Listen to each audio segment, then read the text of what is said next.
Is China seeking to build an alternative world order by collaborating ever more closely with its Global South colleagues?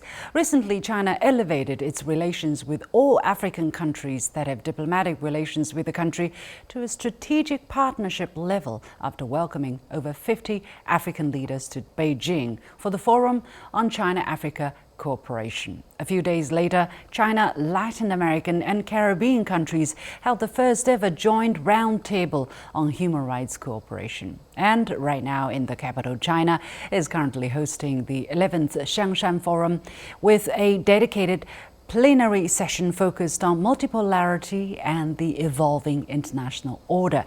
How are such engagements among the Global South impacting or altering the international order? What are the results of China's increasing trade, investment and cultural exchanges with the Global South? And how do these efforts compare to Western strategies? To shed light on these issues, I was pleased to be joined by Peter Chang, Deputy Director of the Institute of China Studies at the University of Malaya.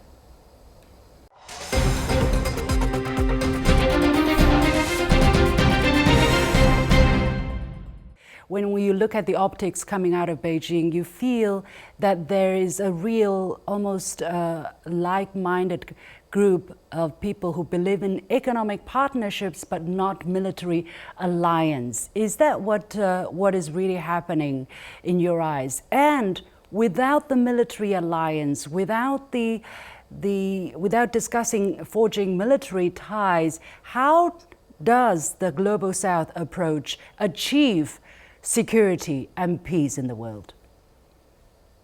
The GDI is the centerpiece of the Committee of Shared Future for Humankind.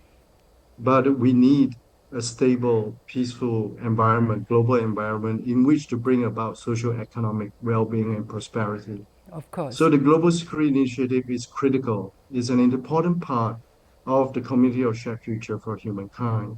But the GSI, the Global Security Initiative, is mainly a defensive mechanism. It is used to stabilize an environment.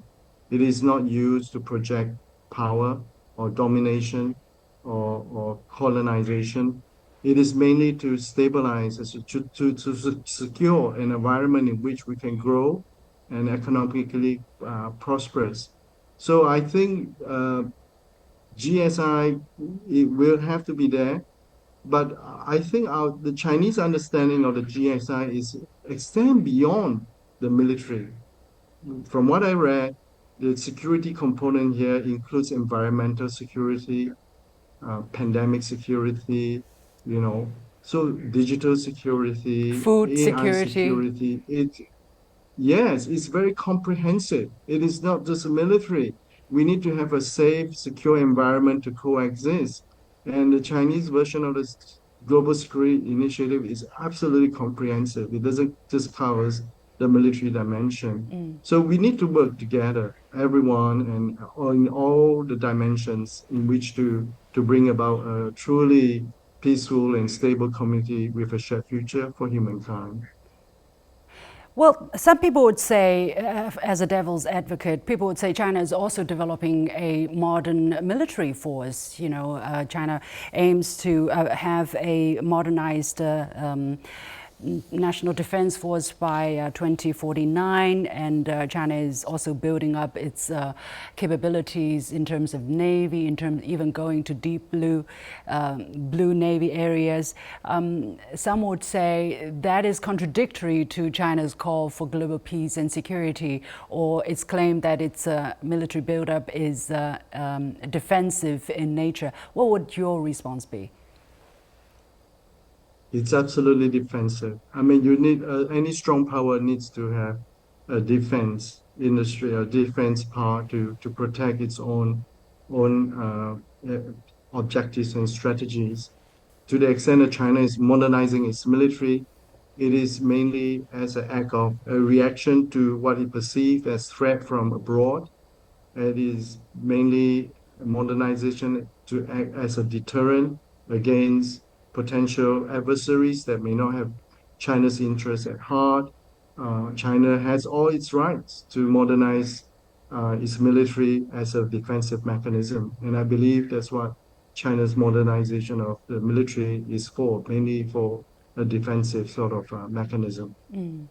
In terms of the vision for the future, there are different interpretations. China has said it doesn't want a parallel world order. China says it's benefited, therefore it is a maintainer, a supporter of the current international order, meaning with the United Nations and the UN Charter at its core. But China also wants to push for a fairer and more just international order, because the current one, although it is a sound one, it is not perfect. But then there are people who are arguing that China wants to have a parallel system. China wants its own system where it has dominance. What do you see as the vision the Chinese leadership has for going forward? China wants to have a much more fairer, equitable world order, a world order that for the past much of the 20th century was very Western centric and US centric.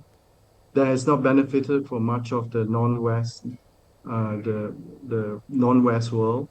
And China wants to correct that order. And China is not alone in wanting to correct that order.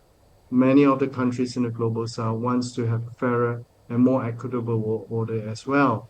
So we look forward to having a much more broader, more embracing, and more representative form of global governance that reflects the global community aspirations and interests and values and ideals.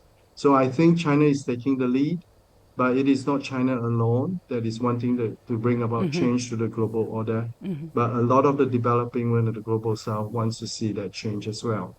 Yeah, we're seeing the expansion of the BRIC grouping. Yeah, it's not alliance. I have to re-emphasize that. And more countries have expressed willingness to join that group. What is going to happen now that the United States is doubling down on using military might, seeing that economically or through an economic perspective it's not able to compete with China in terms of its investment in other parts of the world? What's going to happen when the US doubles down on the hard power and China continues to stay put on partnership and not alliance, especially military alliance? Well, we got to show that there's an alternative to bringing stability and peace to the world through organizations like BRICS, through joint economic developments, through non-military sort of cooperations. The rest of us must show to the rest of the world that there's an alternative to this kind of hard power display that is being led by the West and the US, that there is another way in which we can bring about common prosperity. There's another way in which we could move But you towards think there is a the denial? 21st century. You think there is a reluctance to acknowledge that because the main media microphones are in the hands of people who have been, educated in a Western way. They seem to be unable to accept the new reality, and they seem to be in denial at this moment of the coming reality. Yes, certainly in the Western mainstream media, there is a kind of a different take on what is happening in the global south. But for us in the global south, we see things very differently. We see all these changes as very positive. We see all these changes that is very constructive. And we see these changes that will bring betterments not only to ourselves, but hopefully to the rest of the global community. This is a battle of narratives, and we know that we have to continue to work on it. We are going to continue to work on it not only through our pronouncement, but through all our efforts like BRICS, like countries coming together to work together for the common good. Like the China-Africa Summit that just happened in early September is another very good example of all countries coming together and to show to the rest of the world that we can put aside differences to work for the common good. What would it take for one day for American leaders, for European leaders, Western European leaders to come and sit among the global south and have this kind of discussion? Do you think it's ever going to happen in the near future? I'm sanguine, I'm optimistic. I think eventually a good story will prevail. a strong story, a story that has got roots, that has got foundation, that is grounded on good values, good ideals, will in the long run prevail. Although we may not be able to win the narrative in the short term, but if we press on, I think the good story will prevail over the bad story in the long run. And I hope, I'm sanguine that as we persevere, the tide will gradually, eventually change and move in the direction that is good for the whole of the global community. What is the biggest challenge, though, as we move forward? The current trend continue to diverge. China and its Global South partners working ever more closely, and the United States and the West clinging on to its dominance, although it's waning. What do you think will be the biggest obstacle or difficulty to manage?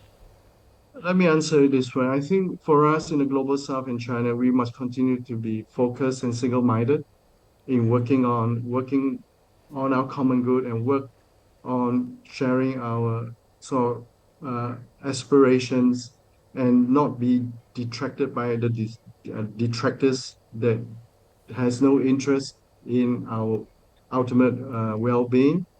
And secondly, is that we must continue to persuade our friends in the West that this is a good thing that is happening in the global South.